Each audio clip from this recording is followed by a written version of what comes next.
Today, ladies and gentlemen, we are bringing you a Steven El Shaarawy player review, letting you know whether you should go ahead and pick him up. If he can make your starting 11, is he a bench player or is he purely just cheap fodder? Let's go ahead and jump straight into it. Taking a look at El Shaarawy's card, he has high, medium work rates, 5-star skill moves, 4-star weak foot. His strong foot is the right foot. So far, I have played 4 games with him. He's got 7 goals, 1 assist. I have been playing him up front in a 4-1-2-1-2 narrow. I did trial him at one game over at left attacking mid as well. Going into the in-game stats, he's got 94 pace, 96 sprint speed, 94 acceleration, that is. Attacking positioning of 97, finishing of 91, and shot power of 87. Now, that's one thing to really bear in mind for you. Shot power at 87 at this stage of the game with brilliant goalkeepers, kind of defenders that are really quick. Obviously, you need to kind of get past as well. That shot power is a little bit low. You know, there's more chance of the ball getting blocked because it's not going as quick, and an easier chance for the goalkeeper to save it. Long shots at 93, volleys 98, and penalties at 82. Now, the brilliant thing about this card when you look at it is the dribbling stats, right? He's got 99 agility, 91 balance with 83 strength. His stamina is at 94 as well. 99 curve, and his composure is 91. Now, when it comes to player traits and kind of taking a look at that, there isn't really anything that kind of stands out too much. He has got the finesse shot, but he hasn't got the outside of the foot trait, which is obviously something that I always tend to try and look for. He has got the flair trait as well.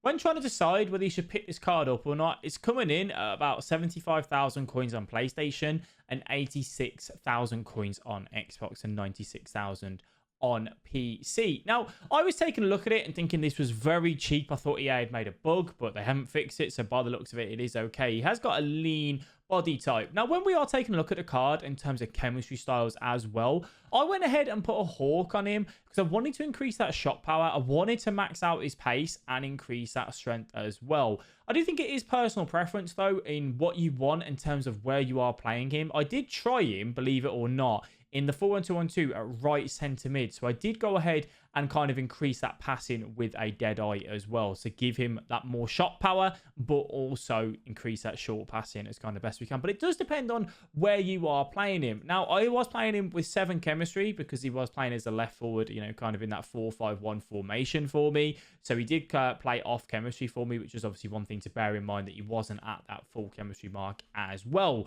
What we're going to do now, though, is go ahead, jump into some actual highlights and gameplay, break him down and let you know whether or not he is worth picking up. Jumping into the gameplay now. El Shaarawy, I'll be honest, first of all, I was a little bit underwhelmed in his first game. I didn't really see too much from him that made me go, yep, this is a card I'm going to have a lot of fun with. Now, the 5-star skill moves, obviously, is absolutely fantastic.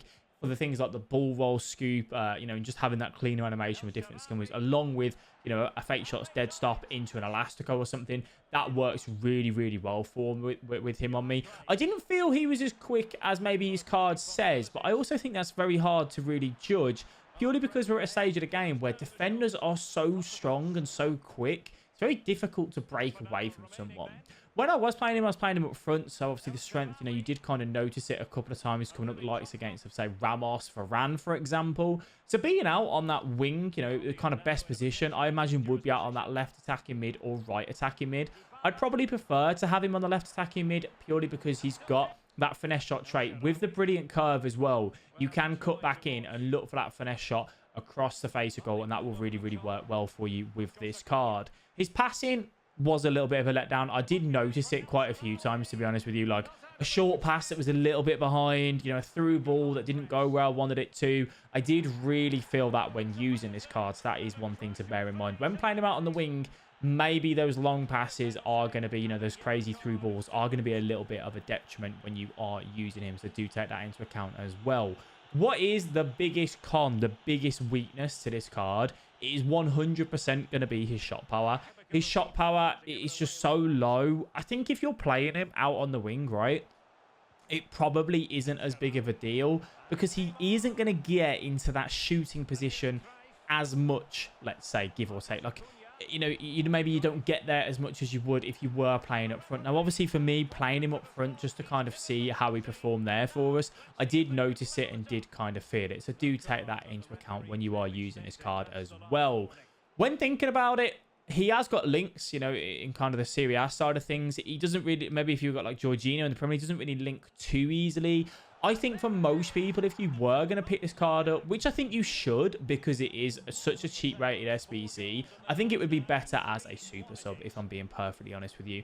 Just to have those fresh legs coming off the bench. He's got the skill moves, he's got the dribbling, he's got, you know, the weak foot, the 4-star as well. I think he could do a little bit of danger for people coming off the bench.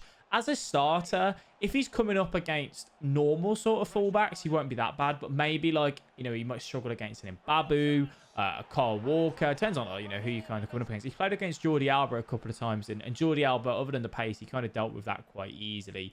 So that is one thing to take account as well. I do think EA have done a fantastic job with the pricing on this SBC. If you want to go ahead and complete it purely just for fodder because of how cheap it is, feel absolutely free that is so worth you doing as well, because you can use it on that sense and have a lot of success with it. His attacking and positioning, I was happy with it. You know, he has that 97 on the base stat. I think you can really see that. He does make some good runs. He holds his line. He gets into the 18-yard box. He drops off. He does all the stuff that you would expect your attacker to do when you are kind of going forward and looking to find him as well. So he has got that natural sort of movement of a forward that can make him well worth using. But you have seen some examples throughout, you know, this sort of footage where, you know, he makes a run, gets in, and his shot power a little bit disappointing. A chip there, for example, it just goes wide.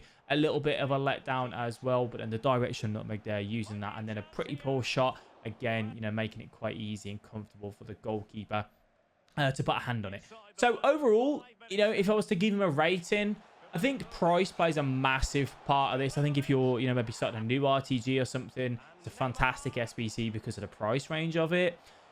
I'd probably give him about a 7.5 out of 10, if I'm honest with you, because I think he's going to be used as a super sub. I don't think 80k for a super sub is unreasonable. I think that is very, very respectable at this stage of the game now as well. But as a starter, I'd probably give him like a 6 out of 10. I don't think he's, you know, going to be too good for people in a starting 11. Unless you are very good with your skills and can kind of take advantage of how nimble he is on the ball, that sort of stuff, that's probably where you would see the benefit if you were going to go ahead and use this card. So as I said, if you're going to start him, left attacking mid, left mid in a 4-4-2, 4-2-3-1 will work really, really well. In a 5-3-2, you're probably going to struggle if you are wanting to use this card. If not, have him on the bench and you'll see a lot of success for him kind of coming off and that sort of stuff as well. So props to EA, an SBC that, you know, it was definitely one that I think caught most people out in terms of the price range of it. His 88 one that he had before, I did do that SBC and I did have a lot of fun with that card and I enjoyed that one a little bit more. I think that was more so because of the stage of the game when it did come out, right? That flashback card that he had. Because you don't have such OP defenders to kind of come up against, I think he felt that a little bit more. All these games were played in Division 1 rivals at 2,300 skill rating. As always, we play all of our player reviews at the highest level that we possibly can to really get an understanding of, you know, does it work kind of at the top to then funnel down for you guys at whatever division you are at as well. So had a bunch of fun doing this one. If you guys have enjoyed it and you would like to see some player reviews in the future, please do let me know. Obviously, I'm more than happy to get them done. We will start to kind of feature some more throughout FIFA 22. Let me know if you do complete this SBC, if you find him to be any better, any worse, or anything like that. I'd really love to hear your thoughts. I do want to thank you all very much for watching. It has been greatly appreciated as always. Enjoy the rest of your day. Stay safe, whatever you're up to, and I'll speak to you soon. Bye-bye.